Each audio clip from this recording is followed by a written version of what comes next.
no kakra enko yanim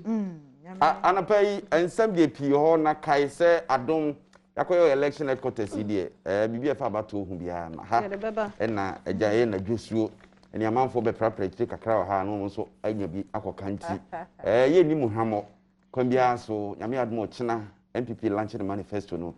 ene Adom FM Jason Semkra no ye free Cape Coast ewia ekusi sen e be free Cape Coast ochina anopa obona watwum to na fe ye de eye manifesto launch dwumadi no atoso e Adom TV so nti hye nso se kokromoti power information ne discussion ne messages ne in-depth analysis bia ohia e fa election ho de Adom TV ene multimedia do ku ide be sabe the bon krata no aba nti afia o daily guide no wie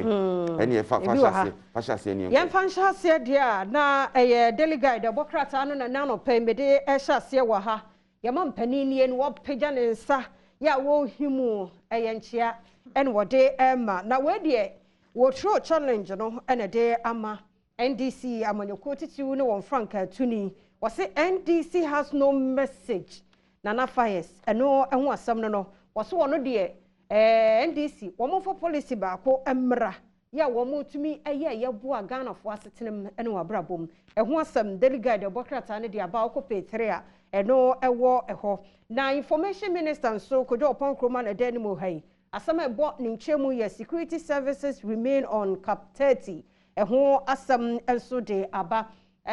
bambofo womo ko wa humegie mu hyehyɛ ahodo ya yɛde ma womo se pension no womo gusua ya wonmo egina mu wo ho delegate do na ebo sa amanie na ayi ogwa apartment ejalote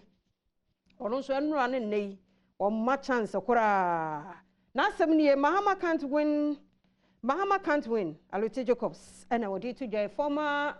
central region NDC amanyoko no dwamtenani ene ensam de obru bishop papa na delegate bokrata na bu ne tot di bia ba beto ha we kosi seya enu achi wo twam wo se asama wo mo ka wo ye Ghana ni wo feso de na dwen eba mu ensama tele ene wo yi ede toto ho nti wo pay 3 delegate a eho asam so eni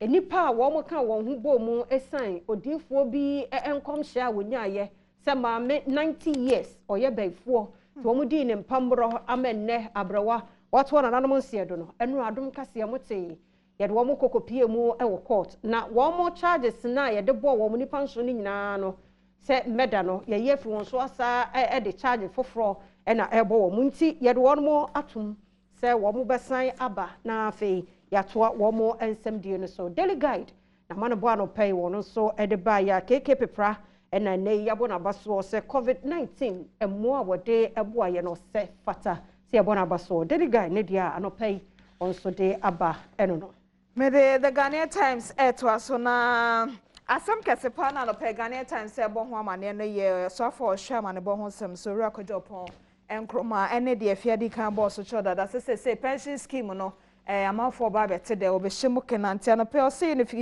unification of pension schemes security services remain on cap 30 government assures na ba ku bi ya samode bi ewo eheye chese president castled for construction of new GNPC headquarters ewo takra dente hona fem wono fibe akase yi de na chese headquarters no wosi ne ho a eye na mampani se de wo sre ha no ya hom kakapa na ba ko bi nso ewo Ghanaian Times chiri hanom se no o se new office complex for cantonment divisional police headquarters inaugurated edan no afemum interposifo na enya headquarters foforo wo cantonment abronsan eto aso nan ya wo twa homam ewo Africa nene o se 20 contest CPP flag bearer and national positions eno ho asem wo de obokrata mu kratafa eto so edunsia onim se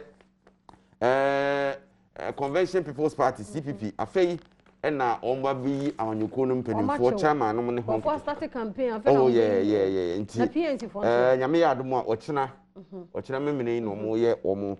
national congress no a chese se me ka say omo presidential aspirant and as a flag bearer aspirant no Mr. Ivor Kobina Green Street ono na ye ukra frank ani sisi a omo je frame nsem na o heso betima sa dia na so be retain na Reverend Dr. Divine Ayivo ono so eye sofo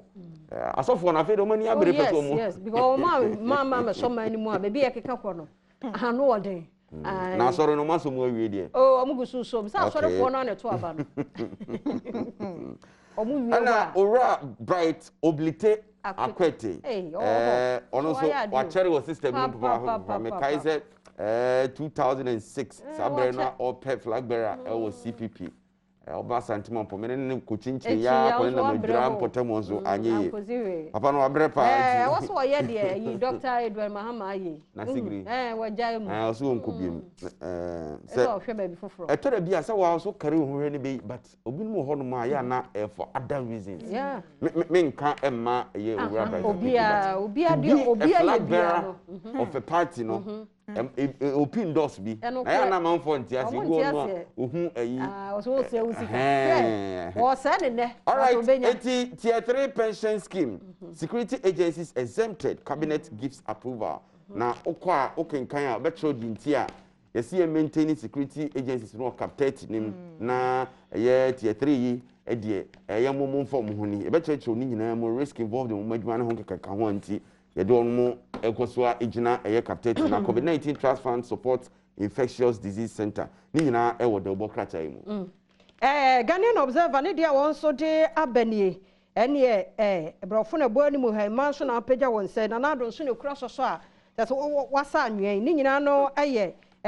takrade ya ne market circle wo mo asesemu na GPC headquarters so on de aba ho. Now say we've expanded infrastructural developments in all regions. There's a mpuntunyuma diamantam dunsian mu nyina no yanya mfaso e wo so bia de wo so bia nya ne kakran de MPP aban se wono mo aye afen se mu ade bonkrata bia di kan de aba information minister koja oponkroma e de tudwa e fa posi any prisons ye de wo mo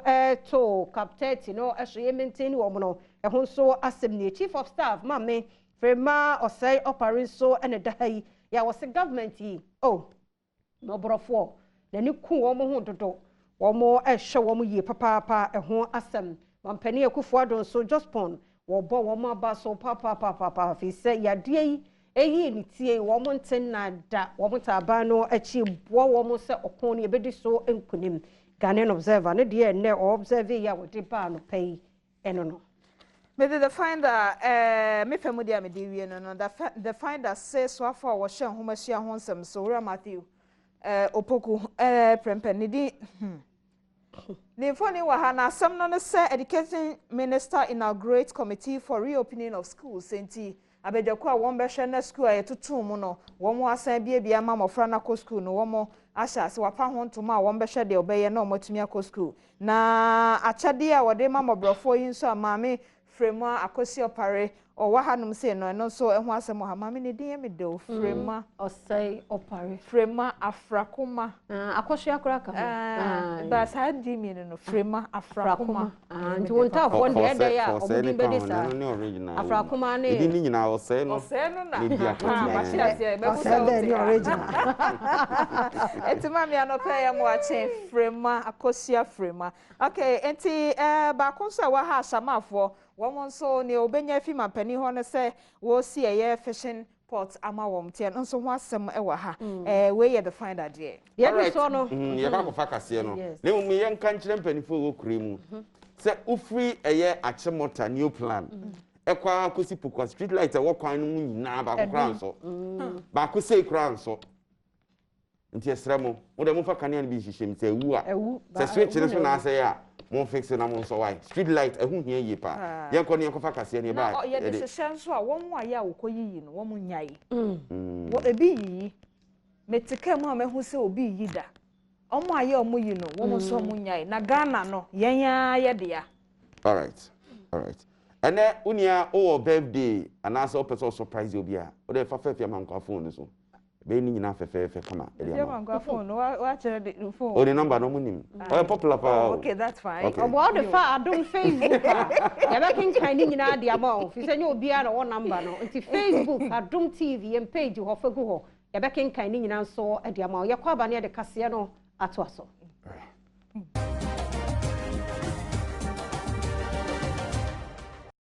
Bole Magistrate Court no so ekwa setna ema his lordship Prince Ekujo etna edwam na sendie no kwaso no nipa nso a wode wakogina samra yanim wasa sendi bia no wasobo a wode bo won se wo ye wudifo na wamonsam no kra so ehia ma se wasa tena so bio enti wonfa won enkonkosie posifo ekokum na September na se bobosome no ne da etoso dunwotwe na wasa de wan ba court ho bio.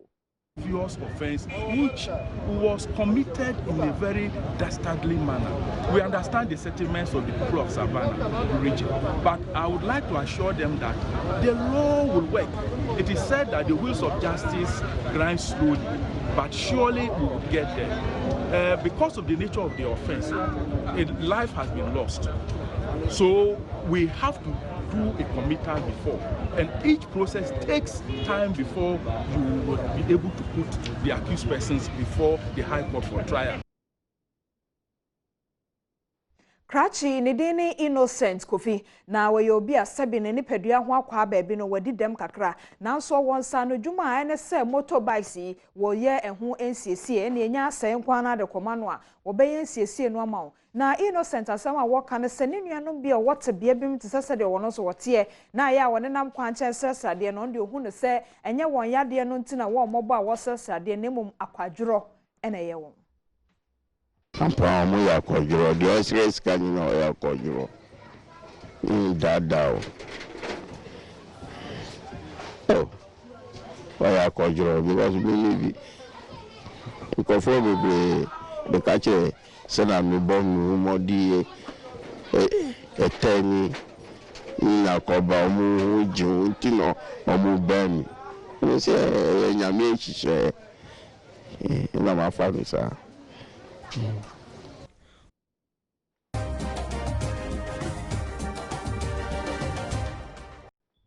Afeyenko Ejura no ewo Asantemantenmu na sene aban ya kasa afi no eya akwan afi a woyi akwan ewo memu no Ejura Mpotam ho nso womo ahyase a woyi akwan abrofo kwansi no be te se ensia etripo enam 6.4 km road no so koso Ejura Mpotam a ewo Asantemantenmu Akufado na komaso afi 2020 mu ekwan ho asem a ni senti no we declare afi 2020 as the year of rules na sa wo hwe ye mansini mu ha ade ba ko a ede obi akomaso a obi apese wo hu ewo mansini mu ha akwan if is yakuafo na adwadifo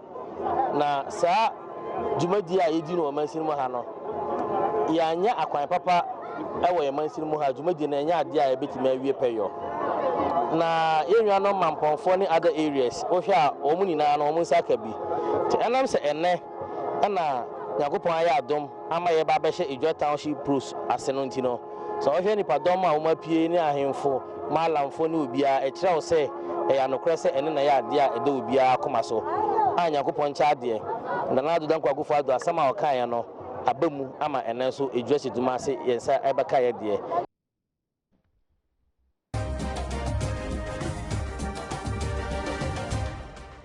Ekuo bi wofra won se Adansima Progressive Association o twa netia se apa na wode adesede ato otumfo osei tutu ababio asante hene enim se wosre no won nkura hodo nan bi wo wonpotem ho no a woni he wo ho na eno so mo ama mpontio ma ho nti de si ye bi ene woni ahemfo wo saa enkuro enan yeso no otumfo adaroma won moa na won hwe na wonya ahemfo anasa ahen ahodo nan wo saa enkuro nan yeso se ne be ya won so empuntu ebi betumi aba won potem ho enkonya enan na da ho na yensiye no edi ohawa brothers my pa sesia me no kasai Adansima nhia ibi otumfo kora bodwa unhu Adansima wo Adansima yira asante Adansima mu ha enam nkonya na yensisiye no yen yapafo kora ye ba ye no yen hia nananom ne no matrase ne adwene ekuro yi ho yen nya nananom kora ne no afa adwene Ejiye Adansima mu ha emfie 121 years. Yenya hwe sesei adwuma mo ya sesei no just 20 years. Eseke ne nananom trase na ye no mu dinkita ho na enema nkitinkiti bo ha nke de ato mo ani no ma ya amaye. Yen hu nananom and the regent for no afa ho ne ye tons asidie ye tons asidie na na say tue yes so brother Adansi member boy na ya mobo baboa ye ni ansisi nkonwa no baboa sese se ye do hini bia esi akonwa no so a se okọ Adansi ekosai Adansi hini ekosai na nam se Adansi man hia ne nti obeye da kra no ekosai no waba nhia.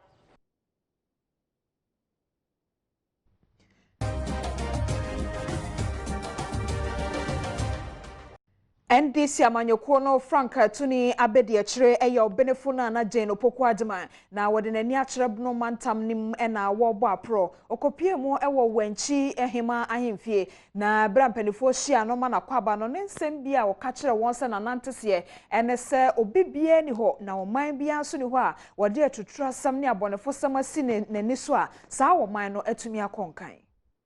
ne nyina ya hwe ne ne sanso a yenim se eduma nso baba ama ye menso so omo nya bi na omo ye emodi kasa bia ne de hia pa ama ye wurade ye ohima ye ka kire woni mema ne na matuyefo ye bo aju efu a ye kokon ani no kwa sa twe ye koma so ye ba mo no tune fo kasa kire na dai mama ne yesa na bi biara no ya manu kure ni yanim ya mini wo bia ho ya mini ya bia ho wo ko yo bi bia so susu se nti dem di ko ye mimi se ya mi ananti nka ba dai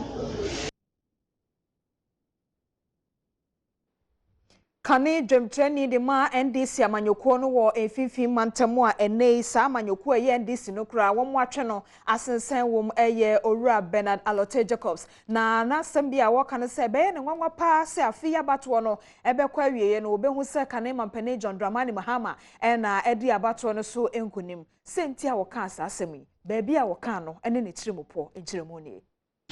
Looking at what is going on, it will come as a surprise. Really? Sure. What is going on? Nobody know. When they had a chance of building the party at the grassroots, they were jollying with their demonstrations. When they had a chance. The demonstration is part of party building, party cohesion. Yeah. Asempa FM. When you definitely know the enhanced system on our hand, either 8 or 10 years, the voter register is changed. You prepare yourself. Ekosi saying on Asempa FM. Don't take MPP for a joke. Yeah. Don't take MPP for a joke. And it will look as if it's so simple. It is not like that, oh. Ghana politics.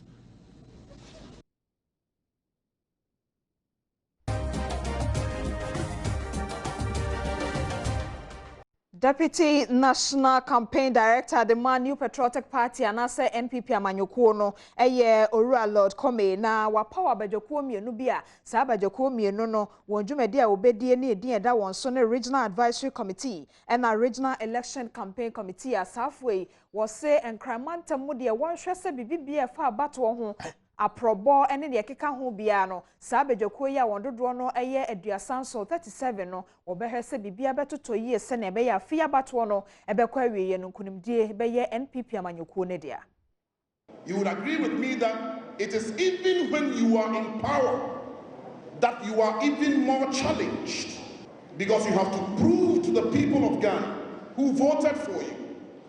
that indeed you have satisfied them and there is the cause for them to give you another 4 years, and which is the task that as party officers, as campaign people, we should take out to the good people of Ghana. And that is why we are talking about retail campaign. Every voter, one-on-one, house to house, room to room, minus the bed.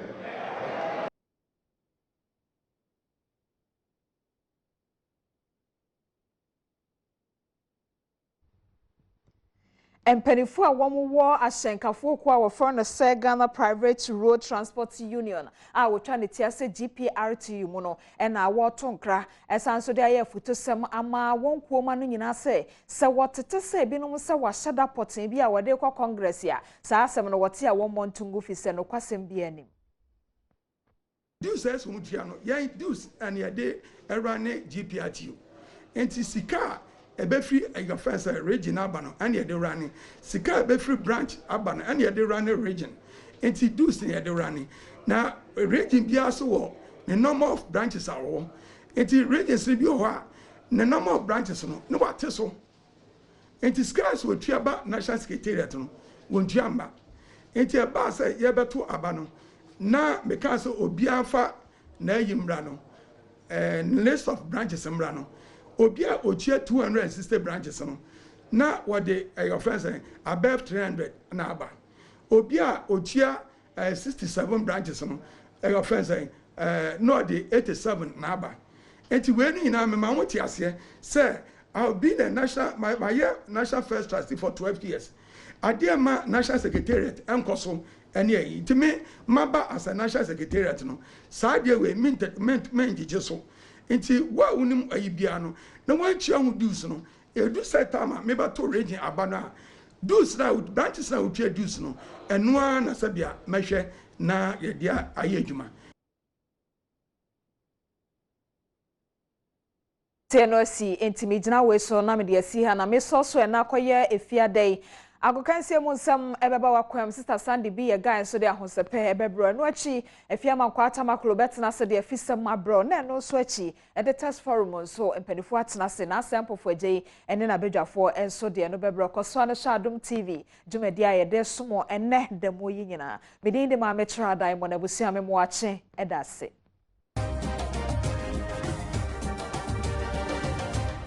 Director General the Man Ghana Health Service Urani at the Dr. Patrick Kuma at the Afuto Stronko ama Ghana Fogina some who mo so ye some Pierma ko Champions League ni ade ade man your wadwe say corona no wo hwe Champions League do ho be chawo still corona no system ni mu onko ba bia.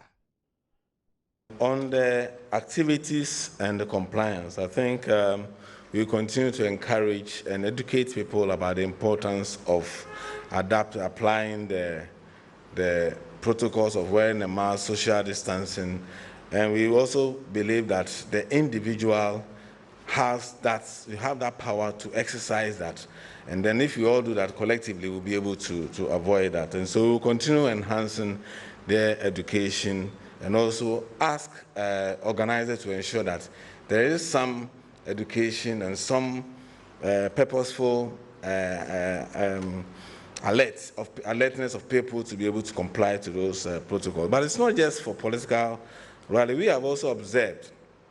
something that is happening. We, in Ghana, we are not playing football. But we have a lot of people who go and mass up on television watching Champions League.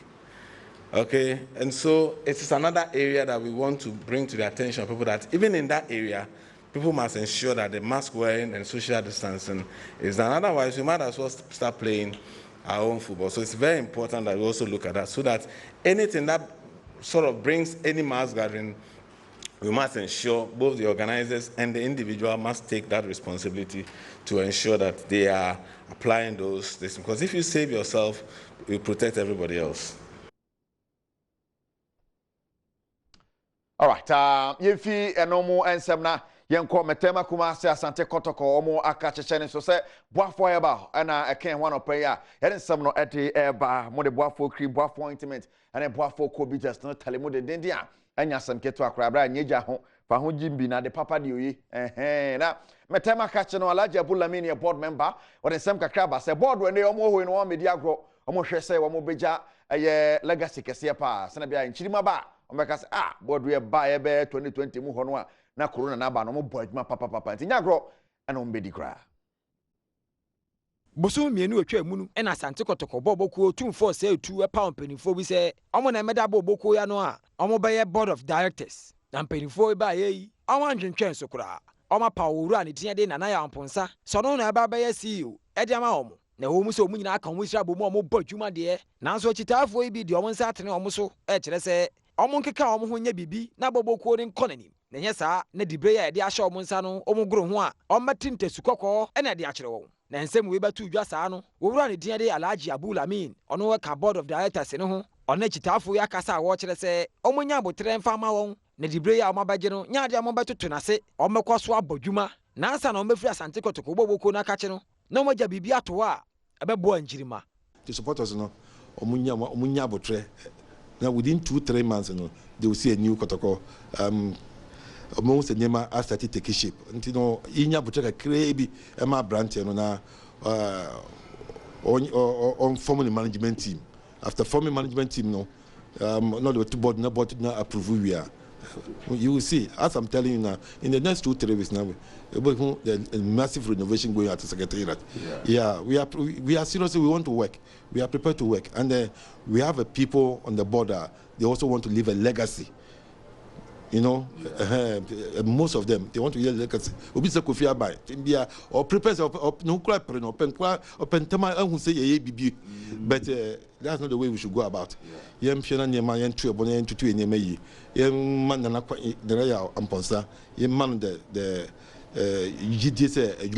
way they man, we should have that belief in him. Say he can take us there. But the say you know, supporter said the man. That's all. All right, meno ne ensama panino ete to dwenko piemo ewo ahyedu ketekena nanom akra so fokufo omo akache enra na yema hu de ekoso wo Pobiman project ne ho ne ade a itwa first phase na epatwa amafo hu ye na bisa se na de ANC den kran koso de ben eno mbewie na so project manager de ato anim say 80% kwa mo awie tiaka 20 bi pom de be so na wo be piem ho a na be hu say yes omo bodwuma pa. Adwumaku a omutia DK Estate Construction Limited. Omo o my Ghana mu ha. House of Folk Pobiman adwuma no ye de ahye omo nsa. Na bosome baako ne akire ni e na omo hye ase so omo bodwuma o Pobiman ho a. Niama koso toten e de ama wo. Na wo hwe fapem ene niama omo de agu akwan mu e wasase ne so a. Enche na adwuma omo de ahye omo nsa no omo wie. Empanifo se omo hwe no mu nsa adwuma e de ahye Ghana fo nsa no omo wie. Ansa na adwumaku omo free Turkey. Prefabs for enso abesom. Na ye de ani kire biaye ho no. Ghana for masha se bodwuma Pobiman ho kire se adwuma e de ahye omo nsa ne de enche no mawie na wo hwe mu a ho nchichemu be ya dwewotwe enti e da poten e de ahye omo nsa se omo nwie no wanhwa na nnu ho no mawie na mo de ahye House of Folk mpanifo nsa no panyina mpanifo yiri so nhwe sa bia ye ho no ne dia de togba gira ka chigbe ene akasa kire mu se enche kura e fan di kan no mawie na mo de ahye mpanifo nsa so yeah hena as to in percentage wise a Juma contractor KA Estates or EACC and he is about 70 to 80% completed on the tax the amount so on no Juma or ye nini na say blocks na ye academy blocks no do back 8 academy blocks ne residential facilities your hostel facilities your dining block baby a dining kitchen your gym, your classroom blocks, a binum friend training center, and a hostels. Ningina, and can in 8 no contractor ye, Najima is see and say, or your foundation singing a fairly no, I your floor, no concrete, no, as soon in platforms, ningina, and by the time I brought from Babbe Druhan, floor no number, but not floor no nina, Yashishation, nina, ICC, singing a kama, a chama, bro for number. The mandate is only a 3 months duration, and then on paper he has to pack out of site by 1st of October. By 1st of October he should at least leave the site. But from what we are seeing technically, it's very possible he can finish before the 1st of October. All right, senti Pobiman project ne so ne yabo mu hu sene e ho nsam esi etie no ka hye ne so mame se eye boafo cream na boafo ointment ana fi so boafo computers cream no de sra the sra body ne so na ma ho 1 week ni 2 weeks bi you go see something cream nie ma hwe ma no body ne wo ifia no me wi Sunday ba look at the body unsa ansa na me ba ikura no hu diamond look at the body German kwaba look at the body look at the bodies just a na cream no a wo de yeswa kama na ma body na ma da hopa na bodompe ne mu pain cry ointment na esa wo de twi na ho to ne ade ade eno ana say footballers no ne omo yadwumadini na omo yeso akonsrofo ye twa mba TV si ai kra no omo ko dwuma ba no mo de hwi hu ba yesa fom pacho e boafo intimate na mekan for na me dia ma covid test ne me ma dro be ma efiti say president Kufuor fi so wini match da bra pacho be wini match covid test no bra jajai boafo covid test mekan for dia ma na tundudo ton no na obi a eto 0244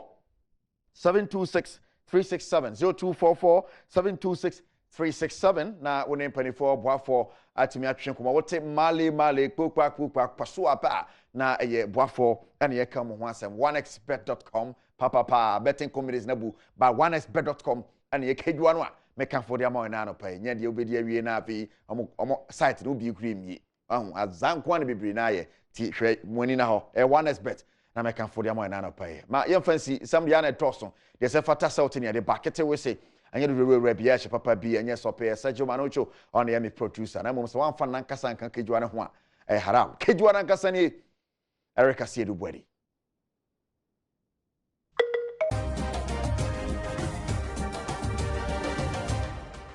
All right, and e fiada na yasatena se obedem dwumadi so bra so say de Mpensenpensenmu du fiada on say editors forum nene ye wasem kase wo kuremu a ye pese di ho nkomo ne hwese betimanya anu nu abubra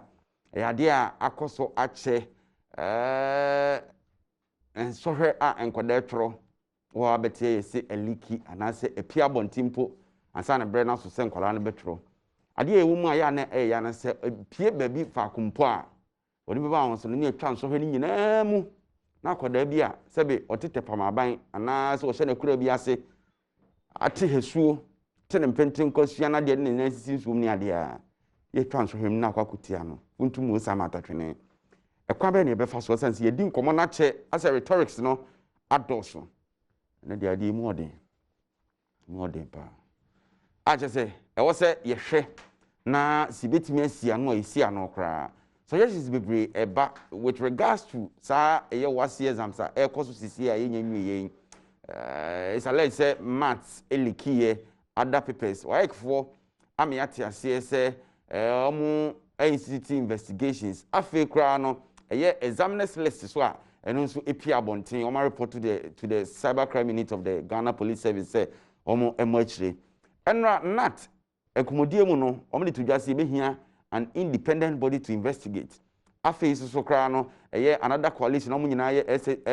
CSOs amu ewo twaka ewo enhumasiema na stakeholders ni nyina chese nye bibi mfamfa sa de ho basa anye hwi na integrity of the certificate de mankola no aba be questionable dru bi so a na say nanimu egu ase a ne sa me Ejura Opoku-Agyeman a wo ye news editor ma Adom FM ewo menchen empenimfo ahodo so ye ni bi nkomo via Zoom ya be for contempo kwan so ne ho enkeka ho Mamima Opoku-Agyeman, good morning. Boko dear. Nadia, as a day, said the AC President on print, no, because I'm moving here. Eka cry version. Na, I was in Mama Nakwaba. Kofi Asare, ye penny, Kwanche for that education watch, ano, afe. Thomas Musa, General Secretary, Ghana National Association of Teachers, NAT, as a chair for Kabunko. No, Yabomodin saying, Sir Ebeka Isaac Jihad, Nooks President, and Afe Angel Kabonu, na Yenon Edi Enkomo, na Yatuaso. Maminko, Kofi Asare, would you wolf ye na Yagofi, Memwachim Wakaba.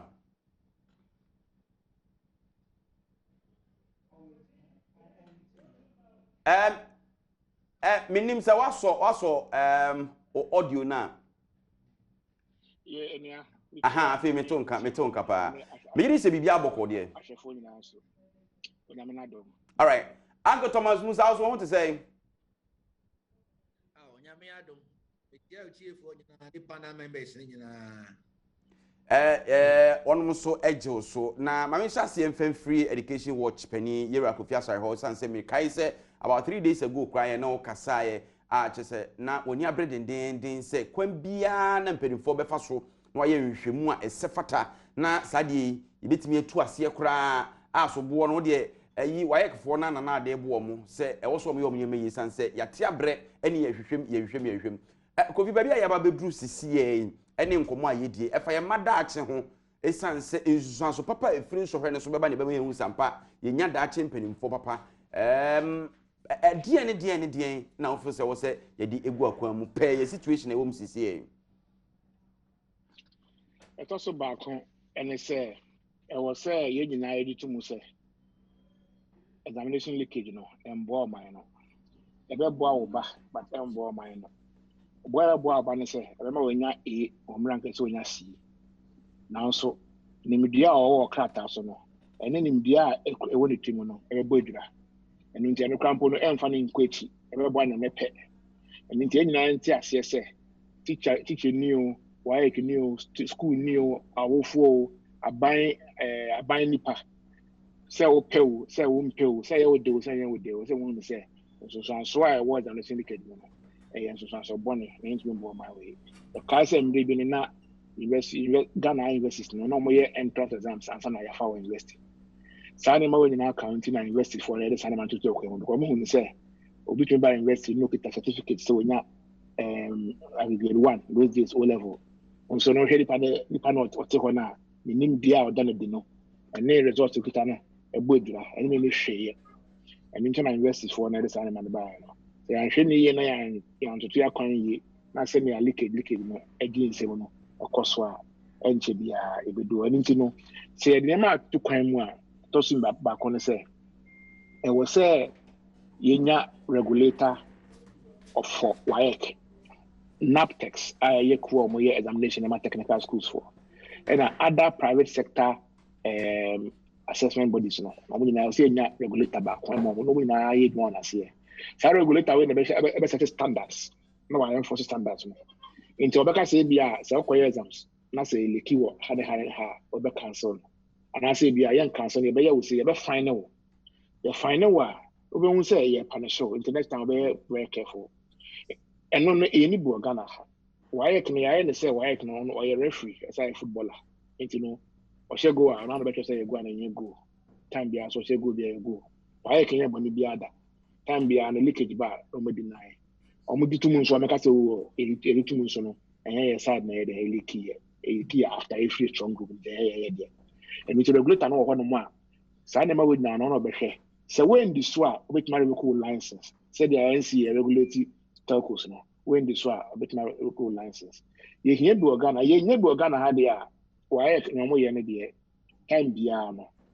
me be cast ebisu nso afe say no we'll be talking about the same issue. Apart from regulator, the second one idea here and say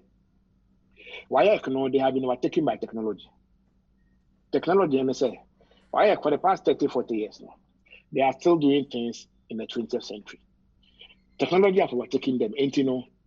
I'm security breaches nanka or nanka and ye pronounce no. See an agency. WAEC for the questions no a common strong room. Maybe as a keep post say strong room or keep post that. I was a transport question if you keep post the call ABA as saying for su and I say yeah for su. If you keep post for su, we make about 2 hours and maybe 3 hours scramble, depending on how kita. And in China, upon the other than the corner, if you keep post the for su, no say you be questions in town much. WAEC for say time be an question if you strong more panel now will be and they are the main avenue I leakage the bar. And let me say, in the time I say technology I will take care of one say. And ne ya trans ya keri say me ne me nua Franklin Kudu I want money you discuss here who say e possible say anka ya dey WAEC for ebe embrace technology anka e betimi e make sure say school bia ye exam go bia no e benya Wi-Fi ye ka say aban e the Wi-Fi ye ko secondary schools bia it is a Wi-Fi with school bia and no asanka e benya printer na ye nya internet so Wi-Fi on na connecting to internet on enti say anapaw ye o mas anapaw ye bo 7:30 na ya send encrypted copy of the questions and they call all the centers because senior high school there almost all centers no what's there almost all centers na senior high schools na ya send question no 7:30 and they call all the centers I encrypted into me intercepting it. Ebe pie ewo school one no. Now ma download. Now you print our exam room one more because in this case you are printing just for the student our exam room one more. Where a question paper spell make answer. In the Banasana, the encrypted copy is received when the visitors are there, when the external visitors are there, when the students are there in the exam room. May I print one more? May I check? About 700 schools in our WAEC, about 650 schools in our WAEC centers in Ghana. In do 700. And when you are there, WAEC into me, say a top printer, a code center. May I make sure say it center beyond Ekofie, the okay na why your considerations are your network challenges and problems say war electricity reliability ness and why is our considerations in na I considerations in secondary school be a center be electricity. Secondary school center be network reliability because you won't cry they go out time phone cry network cry mba na fi I don't know why now do any break so any so Niame can say Ministry of Education or more embark on connection of internet to all schools. Part of government promises and promises last for 3 years. Now, according to or more wire all secondary schools with Wi-Fi and internet connectivity. On bed students every year now by each year for a number of years. A PPP on my year, a good initiative. And you know, by December also, we should have internet connectivity in every school. We are reliable internet. Okay. And Nunti, now I'm trying to say, yeah, we are. Now I say we will have internet in every second senior high school. Internet is you have top printers, a special printer for just WAEC examination. And they are called all these schools. Now, the cost of transporting questions from Cape Coast and our match, they be called Elimina, they be called Chifuhimai Lower Dentra, they be called Asin South, they be called as far as Winneba, Colina Central Region. So our cost, any inconvenience, any the cost of insecurity, no, the technology would have solved it. All right. Just access it. Mamenko Ejura MCE General Secretary demand that money achechefo munim se nkwade mo ahye mo nkyere mo akyere mo ade akodu pempeso so mkoso mo adwene hwe nti edru sa level no na fe mo akote ane se o enso hwe ne kra leaki e basa abambuo bi ba mo achechefo no mo fili sen yo me da se message achi o tifo nyina se ni ayeka ho asemi eye oman no eda achi asem na yeka ho asemi se ka so oman no eda achi a ye ka ni oma be ye akyerɛkyerɛfoɔ ne oma be ye doctors lawyers ni de keka ho eno ngine ye ade bi a ewunya ye papa na se ye obia esudie se ye nyina be bomode anse sa ade we ye nyina betumi aboa na ya so ano ye tosu bi mu ne se ba ye nga akyerɛkyerɛfoɔ na esudie wo ye so no ene se yesiesie mofra no na so mo ko examination na o betumi akɔ exam no na se exam no ba no abofra kasa hu se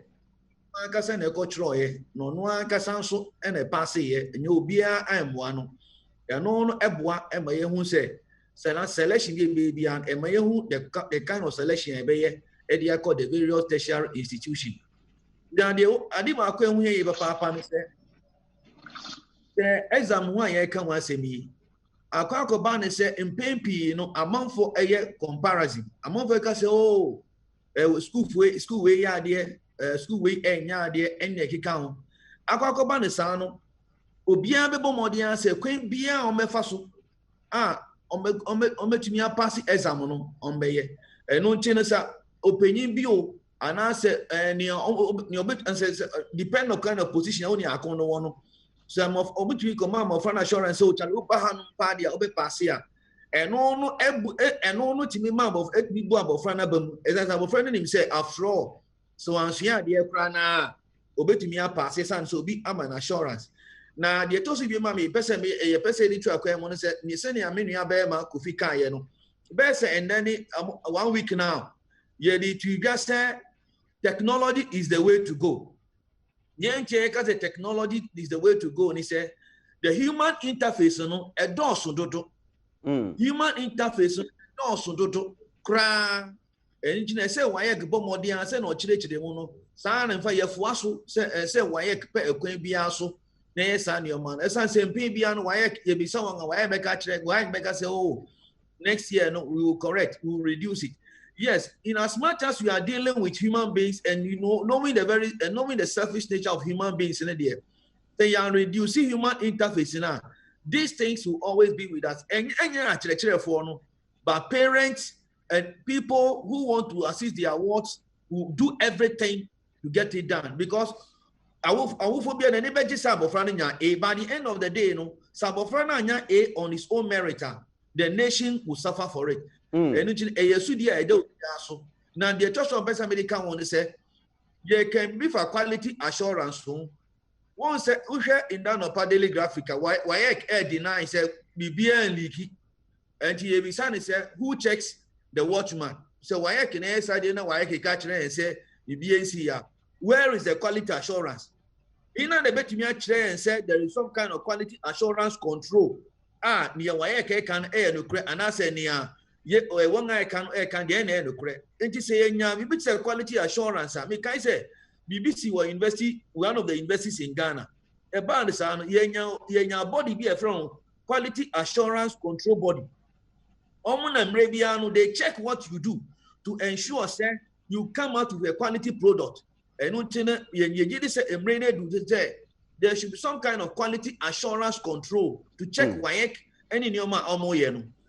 Okay. Mami say we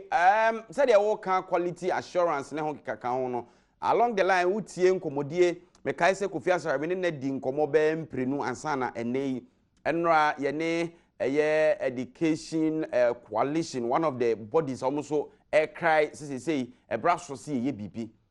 Me tell them okay say mo lose confidence kakra WAEC processes especially say nei the ba ye kwa mo assure say oh mo be hwa correct o mo investigate be see to say ebi enkonkosi biem say gidi na say ni ho biem ye o mo say ye charge here ye aka say there is the need ye be yes investigation was ade mo on say you are the first inquisitorial system and a legal system, and he said a man should not be a prosecutor and a judge in his own court. Yeah, can say me WAEC and among for GD said no, Bibia and Koye, WAEC said that Minya Bonibia is a mamia Bibia correct. And I young I general chance who said no, Bibi one and Koye or WAEC. And a WAEC eka, any 1 year one stakeholders on also eka, and he said an independent body. Our stakeholders in eka, no more so much WAEC. None ye wohobian, almost one betu bigger. No, but to be one, and no boy, but if WAEC continuously insist, say Omomunya Bonibia, the Omoyan, others are getting leaky, everything is correct. It creates a problem. This time around, me say not any other bodies money abrepa because anyway, akoso over the years. But I say more teachers, and especially exams results on the checking more output impartation na moye won kwada so ne hu sampa mo akere mo ade yie o mo atwa anase bia tesa no eduru ho na akoliki na ebia ama credit was ye de ma mo ne ho nkeka ho no as over the years na money shada mre so papa said this time around afi na mo se da bi mo amomfa mo na ensi fo mo a mo ni mo nyam e ka ho bi edi twitwi fo mo no. Bon, see, the key problem here is, it's not, you see, my uncle Banner said, the passage of exam is the end of the world. No. The issue of unemployment today in Ghana, some of them can be attributed to these things. Because so be eco certificate or certificate in the back. Not only SaaS skill, no, Fanny say, Obiaka said, Wakakoya also a teacher, we use school back. But we share skill no work. Now we share a certificate near crana. It doesn't match up. And the bonus it creates a problem. You know, Eka say, maybe a quacodri near WAEC one thing. Stakeholders in Eka one thing. And who will be the referee here? We need a referee, and that is all we need some kind of quality assurance body. And I say at this particular a committee, an independent body must be put in place. Say near stakeholders in our own métier, na nia WAEC so eka no betie na nia Ejemu sampacho me pe clarity bi o sa independent body no is it the case say yem form ntra ho afebo ana say this specific case no be investigate na omu wi a yetu ahwete. No, you see, this one should be an investigative body. Medical culture say, yeah, legal system on follow and friends say accusatorial principle. Accusatorial principle say bibi anko ya. Ye ma obia ho kwan. Na ni owo bibia ka na aba be ka. Enti somebody na ye di asem me kwakọ down no. Omu no behwe ni obia di aba no WAEC de ne de beba stakeholders obia de ne de beba na sa independent body no ma hwe mu nyina. Enti omo hwe mu wi a baby idea no down no more there to recommendation someone nyina no say cancellation say you be create a second body in addition to WAEC and say be create some kind of quality assurance body so a way of securing the integrity of the exam. The committee will certainly make some recommendations and it should not always be left say WAEC can WAEC canonku and the other body canonku. We have been at this particular point for too long a time, and we believe that this is the time that we must get things right. All right. Ora Thomas Musa mayenda wase na yemfa onsi e beto ankomo no so e wo studio hanum say make say Isaac Jihad awono NUC's president, National Union of Ghana Students onmo epeni akayensa e wo hanum. Isaac, good morning. Good morning, bro. Bokodie. Esukufo, is it the case say ensohwe na de mamo no edin? Is it the case say more pekoti kwan ana system no ene ye lose nti mo so mo take advantage? Well, first of all, examination mo be exams are now opening output. So we say watch any panel there for a period of time, and so who assess say to what extent na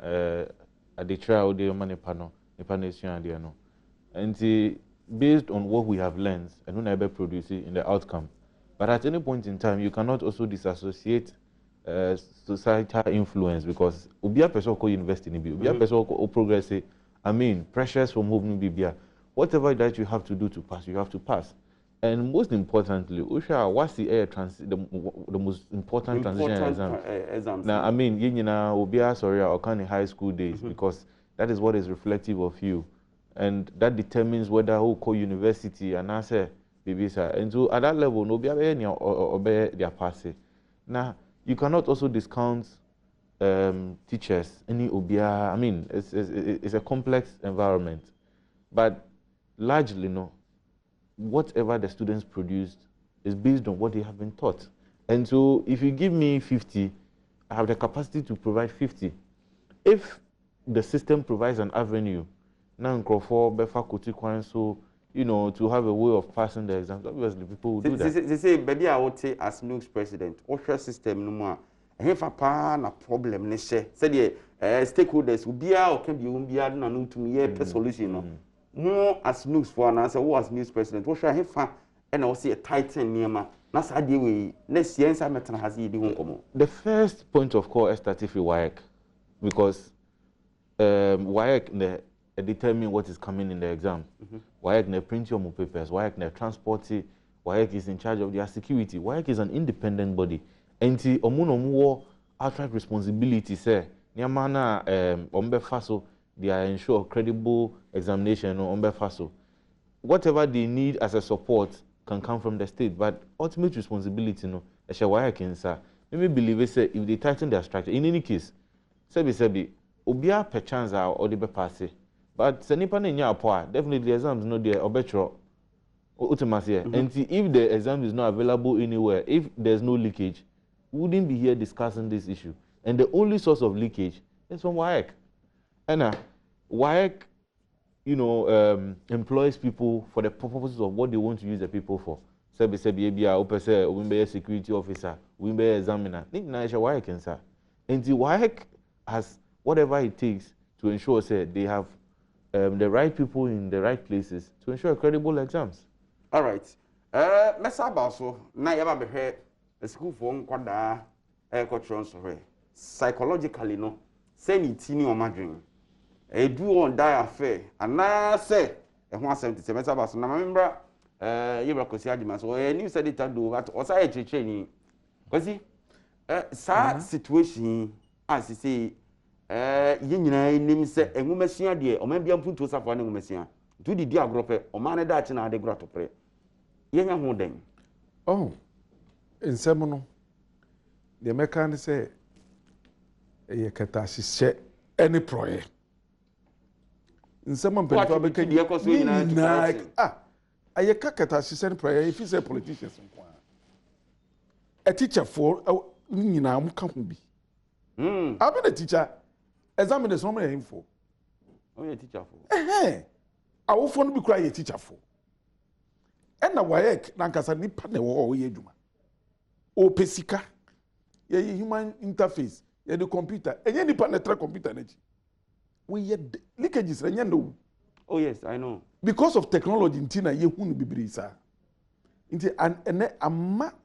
wasin software krata no problems about who pass unya AAAA uko university e be reflect uko masters e uko try exams we obeko interview ba ko face panel uko even PhD aka wanya u GPA correct I say we dey why your masters say why your first why your masters into go straight no yes uko try entrance exams we are what's answer ko interview ni nyina ye dey so wa hwe say certificate na wo si wanya no eye no kura pass eye wo ana exactly so abrochire Ghana baby asa na examiners omo minim say various subjects nyina omo coordinators ne ade ena awofo ni obi ampenim guase akwada akotro nsɔhwɛ na so ye ade a hwɛ se na busua mu nyina bɔgye ne so ni okɔ abankotwa no afi na to na awere ho afi na yetu na jeje mu ti se de on de oye kwasampa ni bi sabi enti no se adenje awofo bi be pese obema ni ba be ko wege obekɔ achimota obekɔ presec obekɔ big schools ndentia yes o de okɔ a we de a ubitwa enti no teacher private schools na ba no kwa the west ebinumu enti teacher for na ye ka ni examination omwa na di mufo why can you have investigative bodies be an for na de nyina wo na just be na nipa na ono behwe ase ya sonkoda na hwe yie no no mum nsa da take me so mu nyina aka ho I am telling you as I say nipa yenya ahohyeso we have to be disciplined say ya nka say yen say nipa no bontim say me of course you were teacher for nipa they are very straight magaba yes ade no ye onkofo ni bi o ye djuma o ayeka they are very straight but sisia insecurity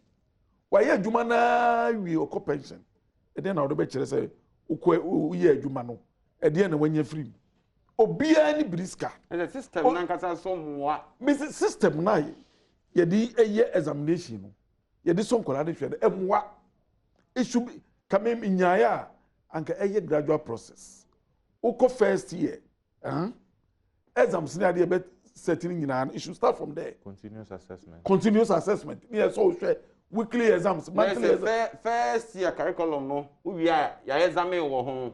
first term ni aye second term ni aye they say a university semester based exactly into no we wie 3 years no ni aka ni nyina bo ho ni ahwe average GPA ni hu de onya ni ade amawo ndi ye ne saade a student no ye den obeyire no we say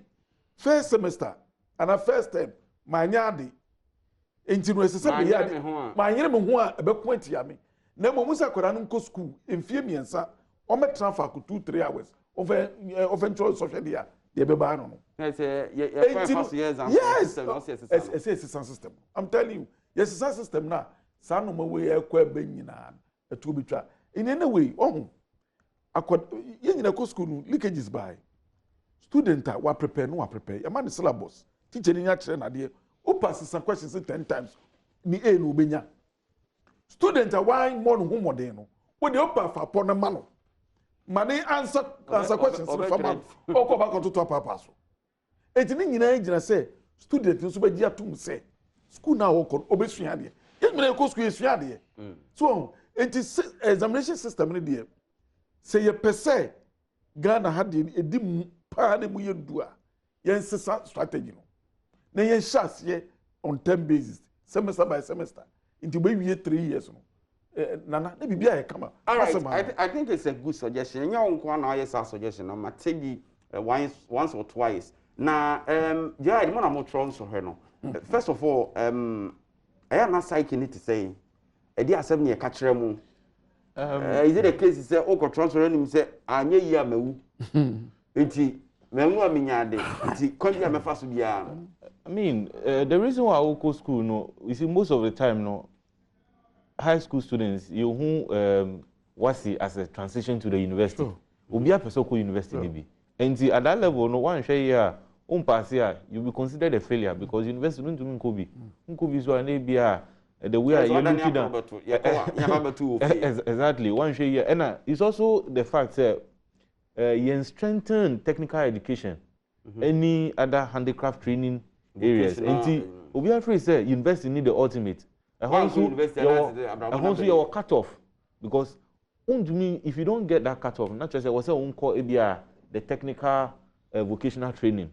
What I say, making more or less the technical vocational training lesser of a standard at the university there no. And you be free say more cut that level no. Na be one pass your more exams and answer you wasted was system. They are very useful. Exactly. In the you see, at that level, no, if we elevate the discourse, now be at the same standard, there is no competition for everybody to go to the university because of the focus on the university. Whatever it takes. Some schools, I mean, sometimes when town, schools be advertisement. What's it? 98% pass, and even BEC go for throw. And also the pressure put the two teachers in so because also during the track record, say. Who say or no the students pass. I mean admission requirements. Some of the schools. This issue of students cry to me this kind of man teacher be now. Obviously, say auto questions. Minji, yes, but Minji this student need bet me a story directly say or call examiner be ho. Every teacher be and I say even some schools in some IRTT some schools it is a well coordinated and an organized schema. Some schools to me the two parents in him say. So now you call an culture no. Every parent, your mouth quota, Ubia contribute. Oh yes, Ubia contribute. And I mean, some of the issues I had to tempo, yeah. Nansaya young Crawford could do to try some call on me. Some of them semi attitude and say, if you must say a Gigi or Musica sell your decoto questions are mom. And this is a school organized scheme. What you say? And to whom much is given, much is expected. I mean, expectations were high, say. So why did your Musica say Ukoto papers are mom? That's why they have a certain sense of entitlement. And untina, Adiana Nko, you know, Ubia agitated, Sano. And we need to look at the issues holistically. Now, you identify all the stakeholders. That holistic approach, they say, so Africa Education Watch for UT for almost suggested, saying, called digital. And I say, yema technology, embryo, printed questions, no time, and now you better. And so her now, because is of the view, and I think many educationists be so in command, almost to say, terminal based exams, so that it will not be like final exams, do or die. 3 years at the end of so well, continuous assessment to understand what's the 100%? I think about 30 or 40%. 70. What's the 70? 30. Continuous an aspect of it. I think so. The issue about technology, no, every technology stands the test of time. And I mean, we are encryption, or I mean, eventually we'll catch up with the people. Then again, yes, eventually. I mean, I was saying also look at the limitations within the country. I mean. If you get to a place, you want to predict, as at the time of going to print, machine, and naturally say what happens to them. I was on moon train. I mean, by that time, now be other areas, no, almost started that. So all these things have to be taken into consideration. Notwithstanding that, no, proposals now among for the abano, and also it's a step in the right direction. But at the center of it, a human attitude. The attitude of every stakeholder. But the reason why this why can I say they are the center. So questions nimba ubi anyabi. So as to how they are going to do it, whether through encryption and I say omo abefa nipa baako no police nyama however they are going to do it no ultimate responsibility is in their hands. And I think why can so independent body. And so omo ni excuse bi omo de be my say ebia we are can say we are free way. Whatever they have to do to ensure the credibility of the exams no. Oh here because me no can say the credibility of your certificate ehun here your pa. And you say your cultural exams keke. Say be who call UK and say US one shot obeko cultural start GRE standard just to assess the credibility of your certificate. Nia yesu wo Africa han any standardization. Standardization means say me degree wo Ghana, be the Kenya. I was say obi njintu mu say me degree no has the same value and standard of that is what is provided in Kenya, South Africa and anywhere. And to say any issues of ABI examination leakages here affected the credibility of your certificate. Only say sometimes your doctor's car or mobile Ghana hanum, it will be more muko training or other countries in Samia. But say you do more psychologically, we tend to think say a bit more training on some jurisdictions are better than other people. But that's not the case. It's all based on the credibility of the system. And then the amount for your GDA or the output of people you train. And ultimately, I was saying engineering you see, ebia maybe wo person ne ba enye doctor. And you wakwakoto WAEC papers amano. That person has been used to some of these tricks in the system. Ebia once in one way or the other, no never find the loopholes and go through all and even pass out as a doctor. But the effect will be on the people running services now more mono because engineer field now one year Ejuma year ebia okoko fix bridge now one year ni year. Say ebia ono krambo use to bridge no. The the vulnerable people in our society on fast no say bridge no collapse no muko. Say doctor na on na the year okoye operation bia na say Ejuma bi wo ho no ma. Amanfo akokoye Ejuma na momo no omo no be sofa. Enti ema ye hu ade say ebia school for asem and I say national responsibility and collectively no wasi enye Ghana penetrate or WAEC enye Ghana pedia Nigeria wo mu bi Gambia wo mu bi Liberia wo mu. Enti it's a collective issue or say nyina ye ntena se na ye nka say na ye pese ye exams enu nti na emu bebre no many Africa Education Watch and some of the recommendations are civil society for their to hono adwin. All right. Uguso share editors forum Adom TV Fridays edition of Mpensenpensenmu yemfa enase ema enyimaku akesia dwumade onomo attachre speedmate batteries ene engine oil opeka batteries papa Rata Motors ono na edi speedmate batteries aba Ghana driver for hu sampa fe na car battery papa abedwa so battery problem is speedmate batteries afi omo engine oil a odigu car no atonsanse car no adwodwo no ho na isu na sanda from din car ne dwane yi engine mu fi ni anja bibia engine no se se de wo se isu fe kama pa eti okọ Rata Motors a omo sign wo service center ho a o engine on be change oil na ma kama ni amount speedmate batteries in binti speedmate batteries speedmate engine oil kai so beto battery na oil a no wa pay bi impressor capsules inipa dua ni nyina no kai se aposo no eho na ahode no ejina eno nti eya abomoden se obepe impressor capsules so ti ya obia o wigenum no payment ni mu a wa bobo bi na ho asisi ho so na ne krakra ye Rehoboth properties asisi adan akese fe 2 bedroom 3 bedroom semi detached ne detached houses omo payment plan enti sika na mo ano kra obetimi achoko abefa so a obetimi aye efiura opensa so ho dwo a nyina ho asem Rehoboth properties for ebehwe na watoto ama yenye nkramra ye ba ene pedifo beto ankomo ne so.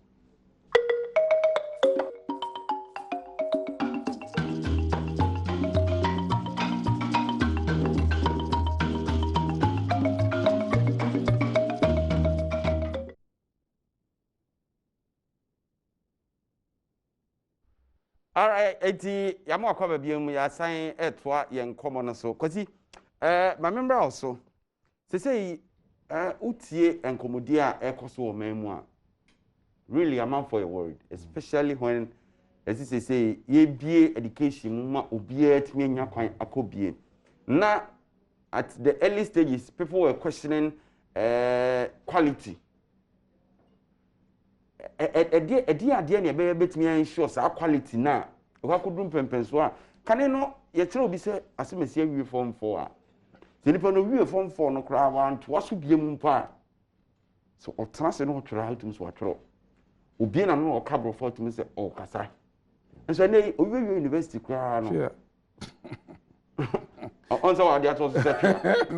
e de na enye wo nia esese ye ne se ye ni ye hu nokore ye truthful to ourselves na ye ma ye nkoda no ensua de ye nhye nkunan no munsua de because we are owofu we are chechire ni na se akora no wo school ye de na hye wonsa na mo monitor mo nhwe se o musua de na se mo je o buto majeje mu a edu ba bia se ya na beba no we are owofu lockdown ba nkoda itifi oba no aso wo hye no so ba ne sua de o monitor no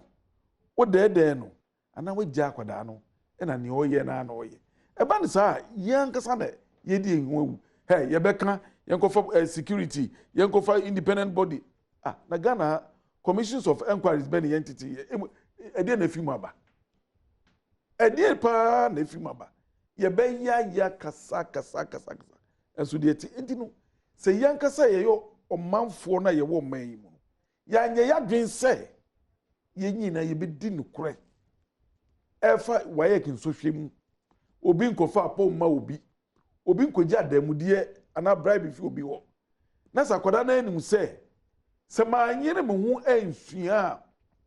onwa nkasa de nimbe gu ase exams ne nkoyi ma na obeyire ne hu asua na odi se di trim se me ko school wei me ko remedial school wei dia den a me ni me bibi ni de menya no sa de ye beka afi beba ye beka sa de we nyede no kure emranya djuma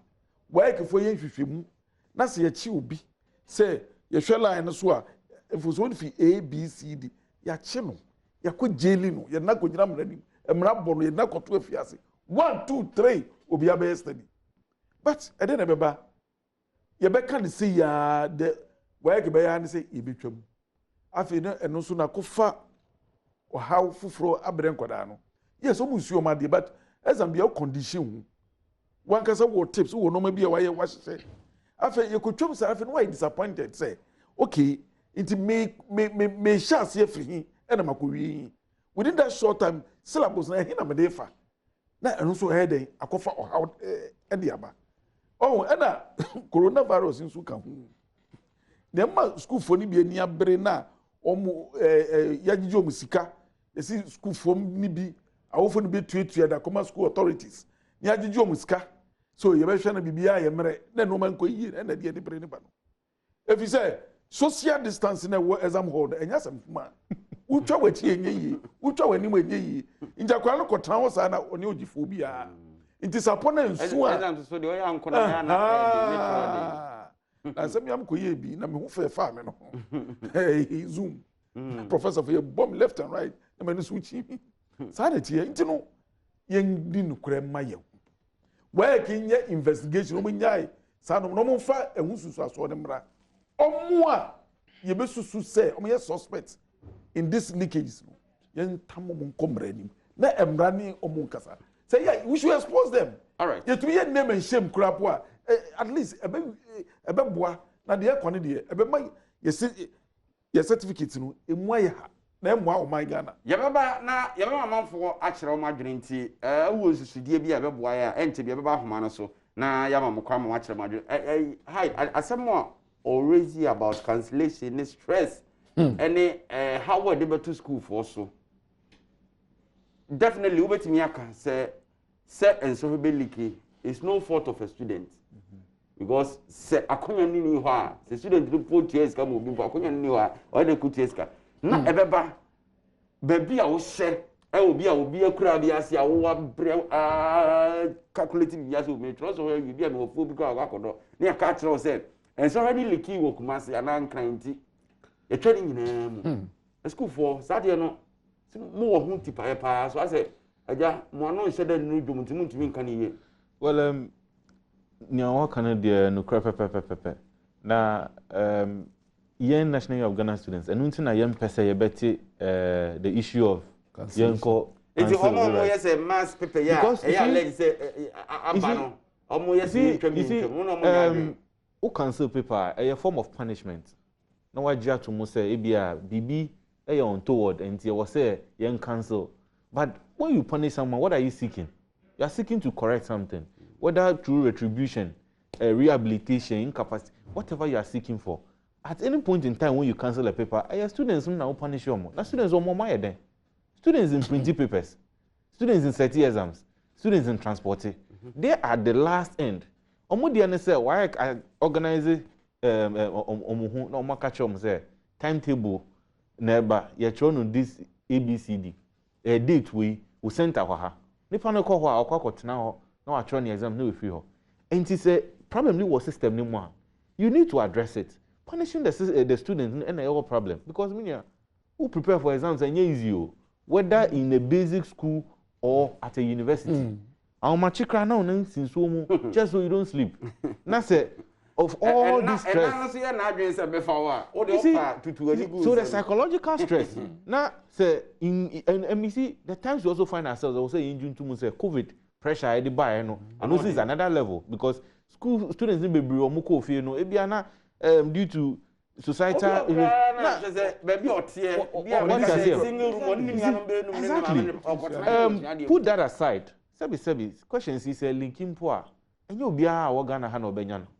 Ebia obi so won be within a school crano exams be papers be to leaky na obi e wo school one more one take one some you get it now obi wo ebia voter region nimpa ebo any ni preparation nyina say or certain areas akotro exams okoduru ho no enu pepepe no nya into so cancer sanipa no psychological how do you expect the person to feel? Because definitely we need to state of uncertainty. Yes, a student na said yes was unprepared for examination. But obia student there for examination na nimpa bonus say certain specific areas no nebeto. And see when you go and change it because you see microphobia anya upon her. To what extent in one hin enya say say your universities your senior high schools you use phones wo ho. Enti omo ni phones ni internet adi yearly online. To what extent no manya access? What is the guarantee say if you cancel the next paper no say amount for enfa niamase enkonya sa paper no but ebia because this time around no obi ati no ebia omo de betete ama a certain few anyami enti your problem ne say we don't have a problem sebi examination leakage nya ade a yinyina obi pe but I was say we should go beyond the issue of going to say cancellation,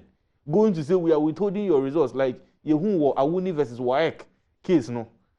If somebody must be held accountable because Yenti said WAEC, ever since, in fact, as far back as 2002, the Kai said WAEC cancel papers for Ghana Hano. Each and every year, you know, Yanti said WAEC can say you are teaching for ABCD. Exactly.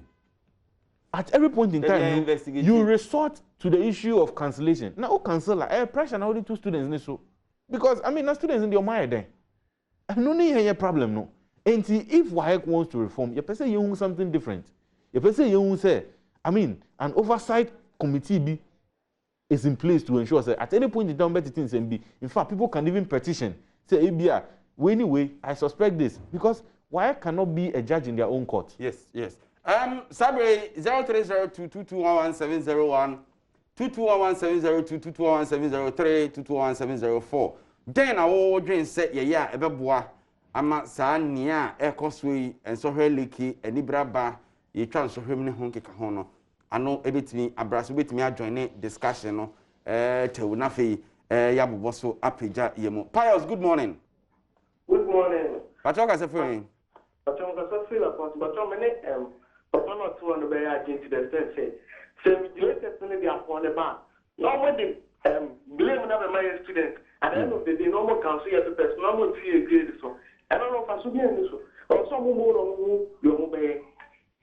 because somebody blame never my students. Now, more they are on the buy woman job, no man. Now, you more I can see a personal fee grade so near or some should be given away a fellow. All right, Pius, made that say, Papa, watch your dream or say, I should tribute on more, and then yet a school for no mum, and I was set a call Eddie Emma Mokazi. To say, sir. broader stakeholder consultation na obia a proposal no ogusu gina se yente percentage no eso dodo na hode nim free WAEC for nsem na yemfa mewura continuous assessment no ho no dabi o enye sa na me pa kiro se yenji efi dabi WAEC for enye examination body no na omo ankasa no yenye no one of exams e between semester na say yearly aggregation eba ne sa obedu the final year onim dia onim di obenya first year WAEC aba omodom questions na ba ya ko school mo nkola o maye nti no no man was in first year no near the no assess o